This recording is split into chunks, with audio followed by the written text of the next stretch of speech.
남북 회담 결과를 긍정적으로 평가한다는 트럼프의 말에 힘을 실어준다면 어떤 형태로든지 조만간 미국 간의 만남은 이루어질 거로 보입니다.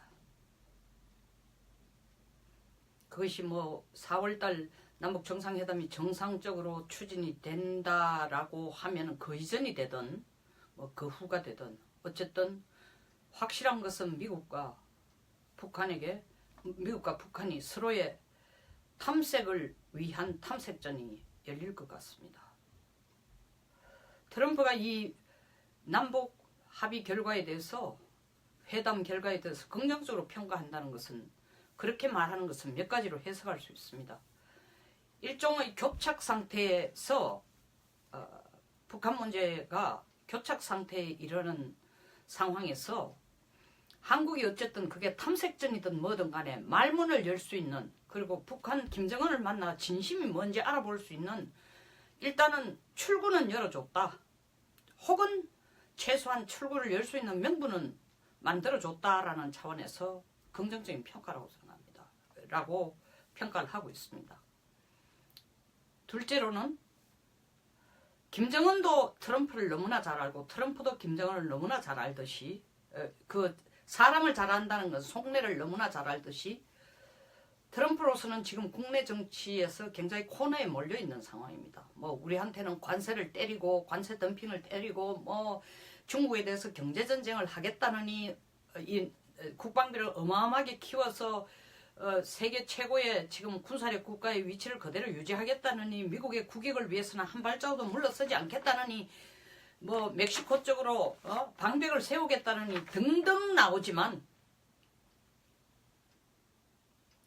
과거 100년 미국의 대통령에서 취임한 지 1년 조금 지나서 이와 같이 지지율이 떨어진 사람이 대통령이 거의 없습니다. 그뿐만 아니라 뭐 같은 얘기 계속 되풀이 합니다만은 이번 11월달 중간선거에서 공화당이 이길 개연성도 상당히 낮습니다. 그 트럼프의 지지율을 본다면. 더 큰 것은 개인적으로 지금 러시아 게이트에 코너에 몰려 있습니다. 이 탈출구가 필요합니다. 근데 거기에 덧붙여 북한 핵 문제까지도 트럼프의 머리를 찌끈찌끈하게 아프게 하고 있습니다. 왜냐하면 과거에 미국 국민들이 인식하지 않은 수준으로 북한을 가장 큰 위협으로 인식한다는 게 국민 여론이기 때문입니다. 어쨌든 뭔가 하나 빵 터뜨려야 됩니다. 혹은 최소한 더 한 가지 문제라도 탈출기 내지는 출구를 찾아야 되는데 그 출구 전략을 한국이 일단은 던져준 것 같으니까 트럼프는 김정은을 만나는 쇼만 해도 나름대로의 의미가 있다고 생각할 겁니다. 김정은 역시 트럼프를 만나서 이럴 게 없다라는 계산이 확실히 서 있습니다. 김정은은 더더구나 트럼프가 국내 정치 측면에서 굉장히 어려운 코너에 있다는 걸 너무나 잘 알고 있기 때문에 뭔가 밀어붙이면 양보가 나올 거라는 계산으로 어쨌든 간에 트럼프를 만나겠다는 겁니다. 둘 다 만나고 싶어, 그 계산서가 전혀 다르더라도 만나고 싶어 하는 것은 사실입니다. 일단 만나보자고 하는데 우리가 만날 수 있도록 중진을 하겠다는 겁니다. 그러니까 트럼프는 반대를 할 수도 없고 환영을 할 수밖에 없습니다. 그 내용이 어떻게 전개되더라도. 자, 그러나 그것으로 끝난 게 아닙니다. 이 만남으로 인해서 얻을 게 더 큰 건 김정은입니다. 잃을 게 더 많은 게 트럼프입니다. 그럼 이 상황에서 왜냐? 김정은은 일단 모라토리움을 선언을 하겠다는 겁니다. 미북 대화간에는 핵과 미사일을 발사를 하거나 시험 발사하거나 실험하거나 안 하겠다 했는데 그 얘기는 뒤집어 얘기하면은 미북 대화가 제대로 안 이루어지면 언제든지 핵 버튼을 누르거나 미사일 발사 버튼을 누르겠다는 겁니다. 그리고 계속 미국을 본격적으로 진짜 실력을 전력을 가지고 본토를 때릴 수 있을 수준으로 미사일을 계속 개발해 나가겠다는 겁니다. 그 뒤에 숨은 그 뒷부분이 그겁니다. 모라토리움 선언의 진짜 의미는 그겁니다. 똑같이 2007년에도 그와 같은 짓을 했으니까요. 자, 트럼프가 가진 옵션이 뭐가 있습니까? 미국이 만난다고 치면 첫째, 북한이 먼저 요구할 겁니다. 이런 식으로 꼭 한미 군사훈련을 해야 됩니까? 우리 남북 합의에서 봤다시피 회담에서 봤다시피 한미 군사훈련을 일단은 올해만이라도 중단해주든지 아니면 최소한 8월달로 연기를 해가 합체가 해주면은 8월달까지는 우리가 핵과 미사일 발사하거나 도발하는 거 안 하겠다. 그때까지도 못 참아주겠냐? 트럼프의 대답이 뭐겠어요? 안 된다고 얘기하면 바로 북한은 돌아서 와서 그래? 그럼 핵과 미사일 발사하겠다. 실험 계속하겠다. 라고 한다면은 트럼프는 똑같이 이때까지 얘기해왔던 군사적인 제재를 가하겠다라는 말로 지지부진 끌고 갈 것입니다. 물론 중간중간에 갈등이 고조되기는 하지만 과연 액션으로 들어갈지는 두고 봐야 됩니다. 어떻게 보면 이때까지 굉장히 열을 가해 오던 동관을 미국이 만난다라는 용광로에서 관을 이렇게 달고 오던 미국이 만남으로써 잠깐 용광로에서 그 쇠를 끄집어내어 쉬게 하는 쿨다운하는 계기가 될지 모릅니다. 그렇다면 그 다음 다시 군사적인 제재나 외교적인 제재를 가지고 채찍을 흔들고 용광로에 그 쇠를 잡아여가 다시 달구는 데는 시간이 필요합니다. 그리고 지지부진해지는 거예요. 그 다시 용광로 열 때 이걸 항아리를 만들지 권총을 만들지 접시로 만들지를 고민하지 않을 수 없게 됩니다. 그래서 그 카드 일단 한미 군사훈련을 예상대로 그리고 전년 수준이 아닌 그전년 수준의 8월달 독수리 훈련도 해야 된다고 했을 때에 북한의 답은 거의 결정이 되어 있습니다. 안 하겠다. 한미 군사훈련 중단하지 않으면 더 이상 대화 안 한다. 라고 나올 것을 미국이 생각하지 않으면 안 됩니다. 두 번째, 그게 나왔을 때 미국이 북한보다 유리한 입장에 서 있을 수가 없다는 겁니다. 두 번째, 북한이 꼭 이렇게 골치 아파야 될 이유가 있나? 당신네들이 미국이 북한을 핵보유국으로 인정해주면은 우리가 미사일 개발하지 않겠다. 다시 말하면 구암이나 하와이나 미 본토를 향해서 미사일 개발해가 2008년 빵빵 쏘는 거 안 하겠다. 너희들 미국의 관심사는 우리가 미사일을 쏘서 미국의 영토나 미국의 본토를 위협하는 거 아니냐. 그거 안 하겠다. 그거 안 하는 조건으로 핵보유국으로 인정해달라. 핵보유국으로 인정하는 건 공개적으로 발표를 안 한다 손치더라도 1차 단계에서 남북한이 핵을 가지고도 평화롭게 공존할 수 있다는 것을 일단 당신에게 증명해 주겠다. 받지 않느냐. 문 대통령도 그렇게 할 수 있다고 했지 않냐.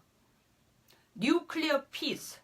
핵이 있을수록 우리는 핵이 있어도 남북한은 평화롭게 갈 수 있다. 핵이 있음으로써 도리어 힘의 균형이 잡힌다. 이딴 궤변을 내놓을 겁니다.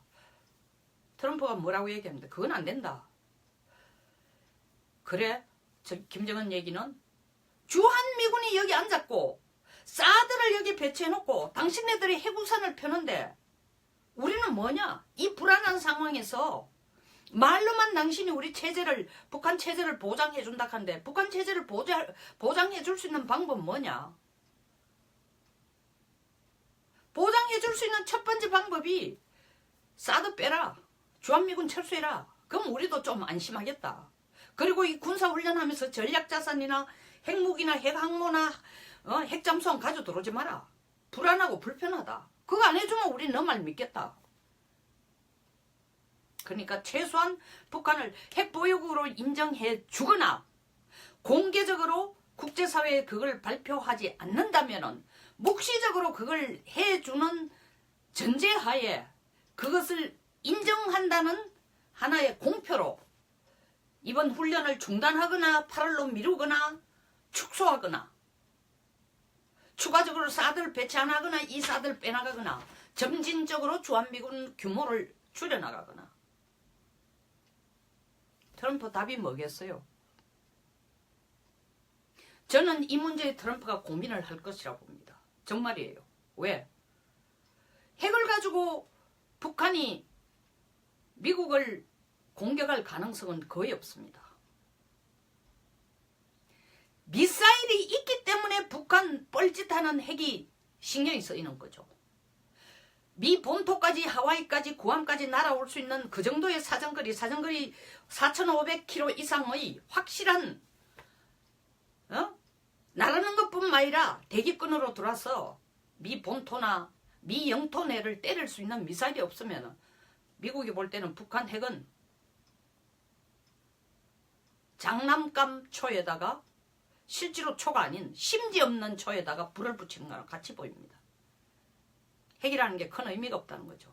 그러면 트럼프는 그래 뭐 핵이 직접적인 우리의 위협 아니고 남북한 너희들끼리 찌르고 뽑고 싸우든 어쨌든 간에 더더구나 문재인 대통령이 뉴클리어 피스를 받아들이는 입장이니까 그래 미사일 발사 안 한다 개발 안 한다 중단한다고 확실히 하면은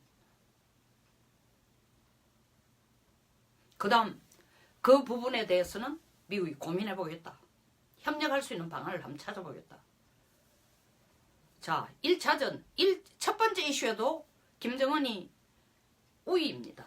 두 번째 이슈에도 미국이 사실은 북한과의 쇼부를 보기 위해서 승부수를 던지기 위해서 한국의 한미동맹을 상당 부분 침해를 가하면서까지도 문제를 해결하고 싶어하는 마음이 있다는 걸 보여준 겁니다. 그런 순간 사실은 김정은의 낚싯밥을 문 거죠.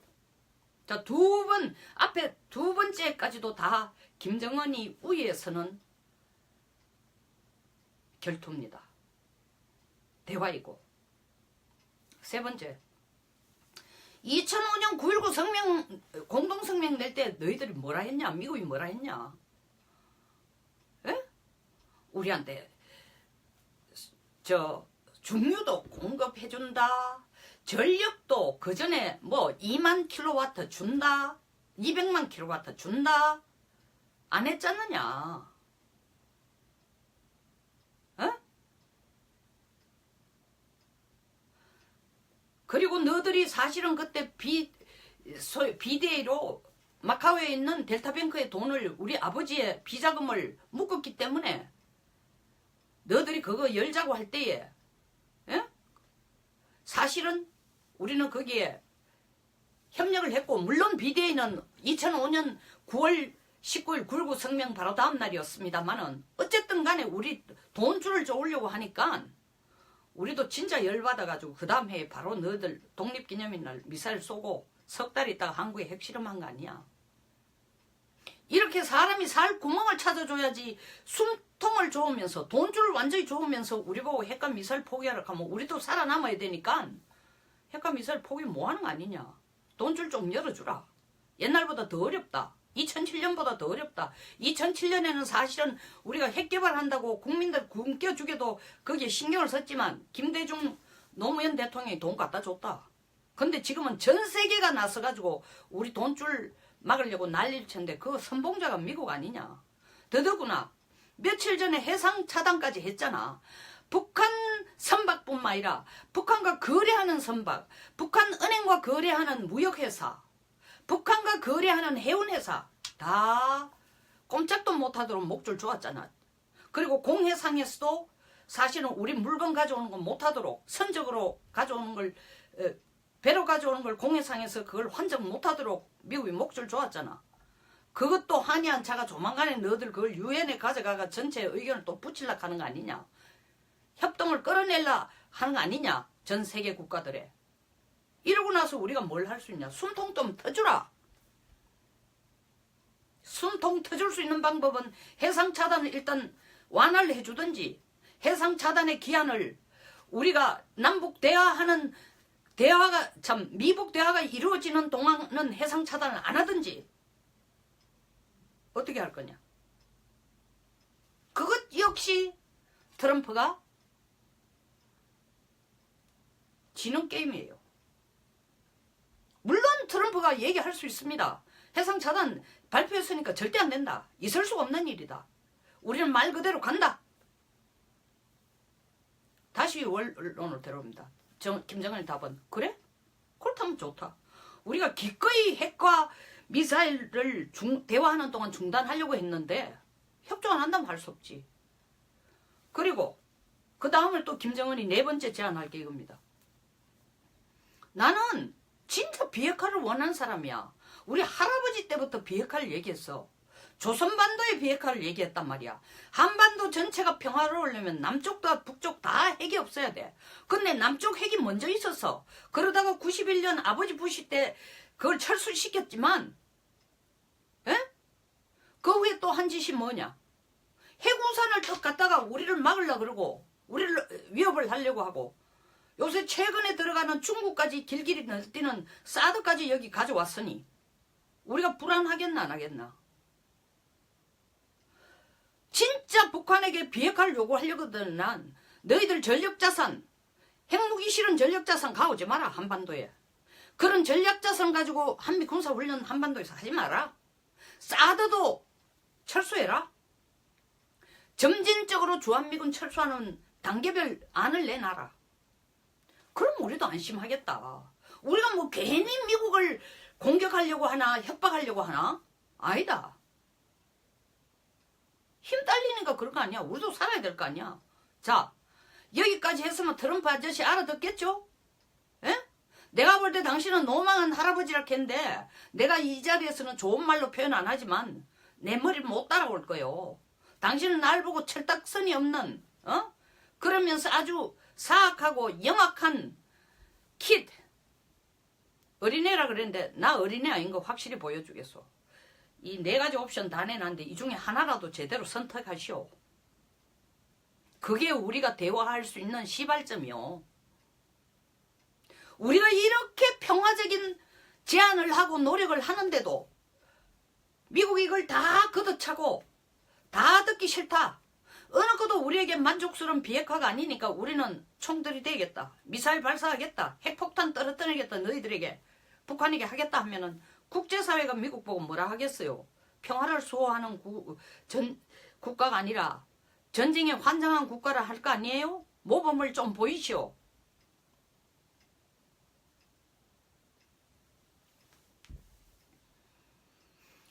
미국이 베트남 전쟁에서 손을 들고 나왔습니다. 국민 여론이 하나가 되고 국가 통치 체제가 민주주의라고 다양한 의견을 수렴해야 되고 견제 세력과 균형을 이루어야 되는 세력이 팽팽하게 있는 사회와 다른 사회에서는 민주주의가 취약합니다. 북한은 김일성 1912년 태어나서 실질적으로 김정은이 우두머리가 된 것은 실질적인 통수권자가 된 것은 1962년이지만 어쨌든 편의상 48년부터 본다면 70년간 한 사람이 물론 김정일, 김정은이지만 똑같은 정책, 똑같은 전략, 똑같은 국가, 똑같은 인민을 대상으로 한 전략을 가지고 나라를 끌어왔습니다. 그러니까 유일영도체제, 유일이라는 말은 오직 인간사회가 아니라 유일영도라는 신의 세계에 쓰였습니다. 다시 말하면 종교의 세계입니다. 내가 신이다가 김정은, 김정일, 김일성이가 믿던 종교이고 그것이 신념이고 그게 국가 이념입니다. 그래서 그냥 독재체제하고는 다릅니다. 지금 뭐 시진핑이 거의 비슷한 흉내를 내려고 하고 있습니다. 이런 상황에서 사실 두 사람이 마주 앉아 트럼프와 김정은이 마주 앉아 협상한다는 건 미국의 리스크가 훨씬 더 큽니다. 우리는 깡패가 길가에서 딴 사람 때려봐야 저 인간은 깡패니까 저렇게 하는 게 당연해라고 하는데 신사가 먼저 주먹을 내가 깡패를 때리면은 야 뭐 잘못된 거야. 신사라는 사람이 어떻게 저래. 이 상황 딱 이런 상황이에요. 그때 신사가 깡패를 제압할 수 있는 방법은 딱 하나입니다. 깡패가 원하는 이상의 배려를 해주거나 지원을 해주거나 돈을 주거나 힘을 주면은 통제가 됩니다. 과연 트럼프는 북한이 요구하는 이상으로 북한을 배려해주고 북한을 지원하고 북한의 비핵화를 눈 감으면서 핵보유국으로 묵시적으로 인정해주고 그것이 비록 한미 안보 동맹에 치명적인 흠결을 내고 문제를 장애로 작용이 된다 손치더라도 북한을 먼저 통제해야 되겠다. 북한이 원하는 걸 먼저 줘야 되겠다라는 단견적인 욕심에 2007년 부시가 한 것처럼 2.13 조치라는 걸 힐 차관보를 통해 가지고 대북 유화 정책을 만들어서 핵 불능화 한다 했는데 결과론적으로 핵 개발하는 시간만 벌어주는 꼴을 트럼프가 되풀이하지 않을까. 왜? 그때 부시가 국내에서 처한 정치적인 입지나 코너에 몰린 정치적인 입지나 트럼프의 지금 국내 정치에서 코너에 몰린 입지나 거의 대자뷰입니다. 평행 이론이에요. 그래서 저는 조만간에 워싱턴에서 미북 간의 회담이 이루어진다 손치더라도 과연 우리가 열망하고 기대하는 것처럼 한반도의 완전한 비핵화, 한반도의 완전한 핵 폐기를 미국이 북한을 압력을 가하든 달래든 대화를 하든 얻어낼 수 있을까? 군사적인 제재 이외의 대화로서 상당히 의문스럽습니다. 가능성이 거의 없다고 보는 거죠. 지켜보겠습니다. 워싱턴에서 어떤 결과가 나올지.